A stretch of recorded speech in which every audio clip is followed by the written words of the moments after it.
Кезінде тар заманның зарын көрген, қолына жарақ алып жауын жеңген, өрісі кеңейсінде ұрпағымның, жер үшін бабаларым жаным берген. Жер үшін бабаларым жаным берген, біз ұрпақ бейбіт өмір таңын көрген. Сүйіп, әркез қорғайық бұл отанды, биік етіп тұратын бағым делден. Айтылған азат өмір асқақ әнім, бірлігім, ынтымағым, тас қамалым, елім деген ұландар ұмытпасын, елді сүю өзінен басталарын. Қорғаған батыр қазақ білегімен, жарқ еткен бодандықтың түнегінен, осынау азат елдің қасиетін сезінсін әрбір қазақ жүрегімен.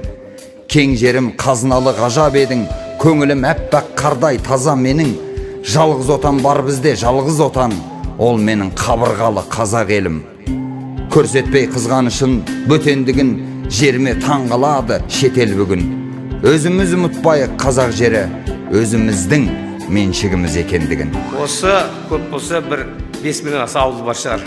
Сонда біздің бір 5000 қазақтың жігіті сол ауылымызды көтеріп жіберсек, одан басқа қандай бақыт керек?